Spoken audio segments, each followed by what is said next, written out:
Conor McGregor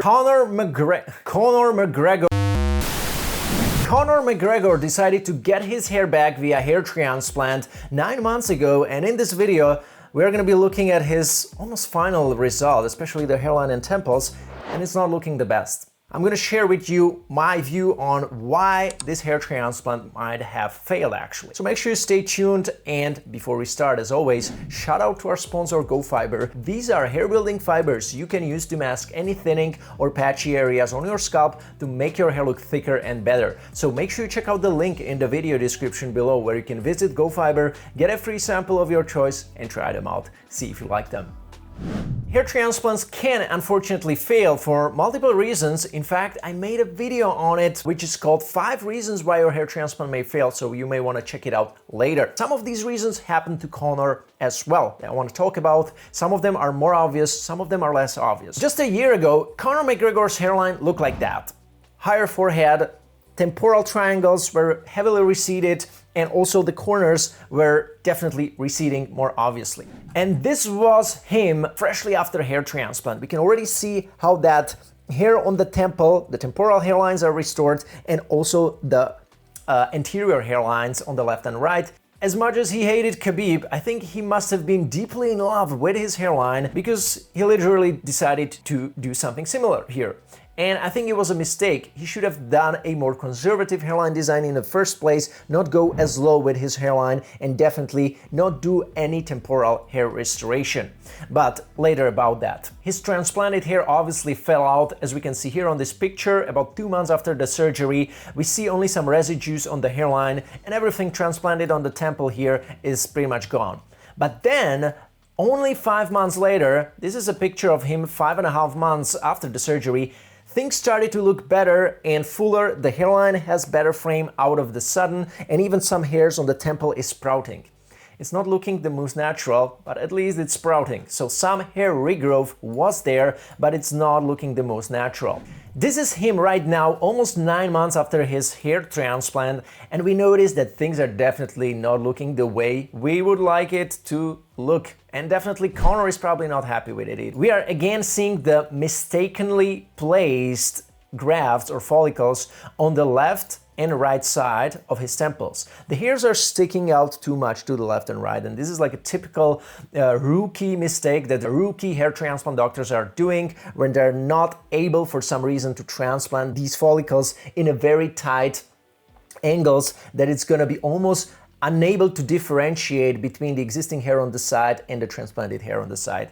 In his case, clearly we can notice which hair is which, unfortunately, because the transplanted hair is not only sticking out to the left or to the right, but also we see that it's kind of looking thicker, even though I think these are single grafts on the temple. I think that the doctor could have used the hair from the nape instead, from the nape zone, where the hair is it's a little bit less pigmented compared to the hair in the parietal or occipital regions, and thus it could look more smoother on the temple. So that's the first mistake I'm seeing here. That could already be considered as a failure actually. If you are a high-profile guy like Conor, you probably have paid multiple 5 figures for this transplant, so you want everything to be on point. So this is definitely unacceptable. Now, another thing that I'm seeing here is uneven growth on the hairline. We see that the right portion is looking much more fuller. Also the hair looks more pigmented, and here we see a bunch of single grafts kind of transplanted in a density which seems to be like 15 grafts per square centimeter, or like at most maybe 20, but not more than that. And it's not looking natural because the hairline has a pretty defined straight frame if you look at it, but then there is that very contrasted difference between the denser portion on the right and less denser portion on the left. We are also notice we can see through the hairs, it's not looking the best, and it just makes that whole hair transplant look more detectable, especially with the transplanted hair on the temples that is sticking out. For some reason, I'm also seeing that transplanted hair looking less dense compared to the month number 5.5 on the left. On the right, we can see the month 9. For some reason, it's looking worse right now compared to how it looked 3 months ago. Now, I am not 100% sure why is that, but sometimes I'm seeing this with guys who are not gonna get on medication after hair transplant, and the transplanted hair initially looks kind of full and nice, maybe close to this, what you can see here, but then after maybe a year or two, when they're not on finasteride, not on minoxidil, the hair starts thinning out like that. It's never gonna completely fall out, but it's gonna lose some of that thickness. So it's almost looking like that, but it will be pretty unlikely for this to happen already 9 months after his hair transplant, but it is possible. I'm not saying it's probably not the most likely scenario, but it is definitely possible. Now, one good thing that I can say about this hairline is that I'm not seeing any pluggy looking double grafts or triple grafts. That means follicles producing 2 or 3 hairs that will be placed immediately on the hairline. That is one positive thing that I can say. Also, his donor area is looking kind of good. It's not looking like over harvested. You wouldn't be able to tell that there was some, extraction done. I mean, if we would look here, probably we would find the exact spots where the hair was extracted from, but it's not looking like visibly over harvested. They would like scream like, over harvesting. Anything that would scream like obvious scarring or anything like that, even from here. Okay, so that's another positive thing, but these are like really just only 2 positive things that I was able to find about his hair transplant. So the main issues that make his hair transplant kind of a failure will be improper hairline design. It's too low and framing his temples too much.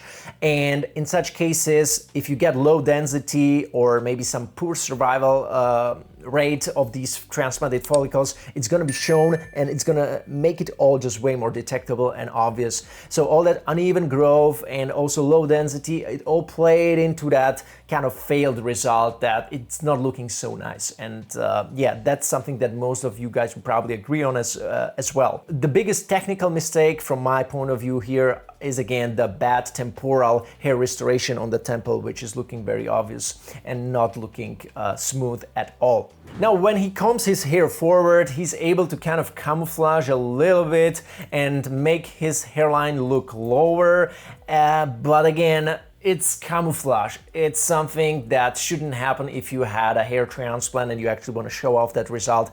You shouldn't camouflage your hairline that you got transplanted. It should look great even if it's like styled up, and you shouldn't be able to see through that hair much, and it shouldn't scream like unnaturalness. Again, if you look at the hair from the side, again, it's sticking out too much. Even on this like different type of lighting outside, we can see it. It's very low density. It's has bad angulation. It doesn't match that existing hair on the side at all. Okay, look at that. It's looking very obvious and unnatural here.